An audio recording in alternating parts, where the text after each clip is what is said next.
میرے پیارے بھائیوں اور بہنوں، کیا کبھی آپ نے دعا مانگی اور وہ فوراً پوری نہ ہوئی؟ کیا کبھی آپ نے اللہ کو پکارا اور لگا کہ جواب نہیں آیا؟ تو یاد رکھیں، اللہ خاموش ضرور ہوتا ہے مگر سنتا ہمیشہ ہے۔ اللہ کی دیر دراصل خیر ہے۔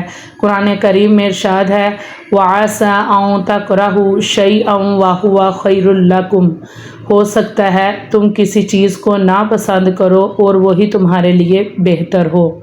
انسان کی جلد بازی جو ہوتی ہے، جو کہ انسان جلد بازی کرتا ہے، انسان فطرتاً جلد باز ہے۔ ہم چاہتے ہیں کہ دعا فوراً قبول ہو جائے، ابھی مانگی ابھی پوری ہو جائے، مگر اللہ ہماری سوچ سے بڑا ہے۔ وہ جانتا ہے کون سا وقت، کون سی چیز کس طرح ہمارے لیے بہتر ہے۔ قرآن کریم میں ارشاد ہے وَيَدْعُ الْإِنسَانُ بِالشَّرِّ دُعَاءَهُ بِالْخَيْرِ، انسان کبھی کبھی برائی کی دعا کرتا ہے جیسے وہ بھلائی مانگ رہا ہو۔ مطلب کہ ہم بعض دفعہ اپنے لیے بہت کچھ غلط بھی مانگ جاتے ہیں جو کہ ہمارے لیے غلط ہے۔ کچھ ایسے ہم کہ کسی انسان کو مانگ رہے ہوتے ہیں، کچھ ایسے گناہ کے معاملات ہوتے ہیں جو ہم اللہ سے مانگ رہے ہوتے ہیں، اس طرح ہم لگن سے مانگتے ہیں جیسے وہ ہمارے لیے بہتر ہے۔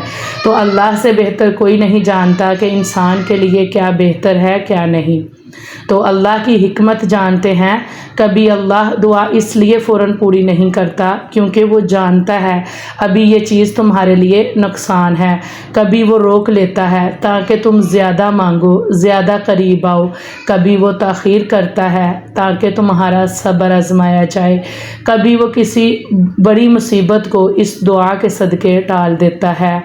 حدیث پاک میں ہے بندہ دعا مانگتا رہتا ہے اور اللہ اس کی دعا کے بدلے یا تو دنیا میں قبول فرما دیتا ہے یا آخرت کے لیے ذخیرہ کر دیتا ہے یا کسی مصیبت کو ٹال دیتا ہے۔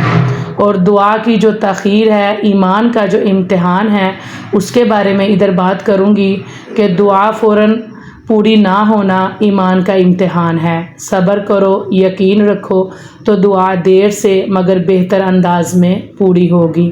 اللہ کبھی بندے کو محروم نہیں کرتا، اس کی دیر اس کی حکمت کا حصہ ہے۔ قرآن کریم میں ارشاد ہے ان اللہ مع الصابرین، یقیناً اللہ صبر کرنے والوں کے ساتھ ہے۔ جی میں مثال کے طور پہ ادھر جو تھوڑا سا آپ کو سمجھاؤں گی، آپ ادھر سے ہی ضرور سوچئے گا، سمجھیے گا کہ کیا حضرت یعقوب علیہ السلام نے حضرت یوسف علیہ السلام کی جدائی میں کتنی دعائیں کی، سالوں سال انہوں نے دعا کی، مگر اللہ نے آخر کار ملاقات کروائی کہ ان کی مطلب اتنی سالوں میں دعا کی گئی۔ حضرت یوسف علیہ السلام کی جدائی میں وہ روتے رہے، دعائیں کرتے رہے، لیکن اللہ نے آخر کار ملاقات کروا دی۔ حضرت ایوب علیہ السلام بیمار رہے، برسوں دعا کرتے رہے، اللہ نے آخر میں شفا دے دی۔ مکہ کے مظلوم مسلمان صبر کرتے رہے، دعا کرتے رہے، آخر اللہ نے مدینہ کی فتح عطا کی۔ جی ہماری زندگی میں شاید کہ ہماری جو زندگی کے لیے جو اہم ہم مانگتے ہیں وہ یہ کہ شاید ہم جب اپنے لیے زندگی کے لیے کچھ مانگتے ہیں تو وہ ضرور اللہ پاک عطا کرتا ہے، لیکن جب ہمارے لیے بہتر وقت آتا ہے، شاید ہم نوکری مانگ رہے ہوں، اللہ بہتر وقت پر دے گا انشاءاللہ۔ شاید شادی کے لیے دعا کر رہے ہیں تو اللہ بہترین شخص کے لیے وقت مقرر کر چکا ہے۔ شاید صحت مانگ رہے ہوں، اللہ اس بیماری سے ہمارے جو گناہ ہیں وہ معاف کر رہا ہے۔ یاد رکھیں دیر کا مطلب انکار نہیں، دیر کا مطلب ہے بہتر وقت کا انتخاب۔ اب ہم بات کرتے ہیں شکر اور صبر کے بارے میں۔ جی دعا مانگے مگر شکر کے ساتھ، دعا مانگے مگر صبر کے ساتھ، دعا مانگے مگر یقین کے ساتھ کہ اللہ سن رہا ہے۔ ترمذی شریف کی حدیث میں ہے اللہ سے دعا کرے اور یقین رکھو کہ وہ قبول کرے گا۔ اللہ سے دعا کرو اور یقین رکھو کہ وہ قبول کرے گا۔ اب عمل کے ساتھ دعا مانگنا کیا ہے؟ دعا صرف لفظوں کا کھیل نہیں، دعا عمل کا ساتھ مانگتی ہے۔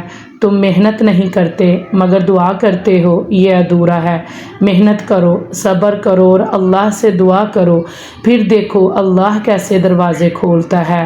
جی بالکل، کیونکہ اگر ہم محنت کر رہے ہیں تو ہم ساتھ دعا بھی کر رہے ہیں تو انشاءاللہ ہمارے لیے ضرور جو ہیں دروازے کھلیں گے انشاءاللہ۔ میرے پیارے بھائیوں اور بہنوں، اللہ کی دیر کو کبھی انکار نہ سمجھنا، وہ دیر تمہاری بلائی کے لیے ہے۔ تم دعا مانگو، رب سنتا ہے، تم صبر کرو، رب عطا کرتا ہے، اور جب رب دیتا ہے تو وہ اتنا دیتا ہے جتنا دنیا کبھی نہیں دے سکتی۔ جی بالکل، اللہ رب العزت سے دعا کریں صبر کے ساتھ، عمل کے ساتھ اور بھروسے کے ساتھ، انشاءاللہ اللہ رب العزت وہی عطا کرے گا جو ہمارے لیے بہتر ہوگا۔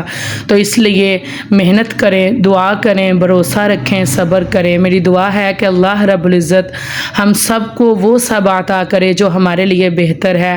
اللہ رب العزت ہماری دعاؤں پہ ہمیں صبر کرنے کی توفیق عطا فرمائے۔ اللہ رب العزت نے جس طرح حضرت یعقوب علیہ السلام کی دعائیں قبول فرمائی، حضرت ایوب علیہ السلام کی دعائیں قبول فرمائی، اسی طرح اللہ رب العزت ہماری دعاؤں کو بھی قبول و منظور فرمائے۔ آمین ثم آمین یا رب العالمین۔ جی اگر میری آج کی ویڈیو پسند آئی ہو تو میری ویڈیو کو لائک کر دیجیے گا، کمنٹ میں اپنی پیاری سی رائے کا اظہار ضرور کر دیجیے گا، میرے چینل کو سبسکرائب کر دیجیے گا تاکہ میری ہر آنے والی ویڈیو کا نوٹیفیکیشن آپ کو مل سکے۔ جی اپنی دعاؤں میں یاد رکھیے گا۔ السلام علیکم ورحمۃ اللہ وبرکاتہ۔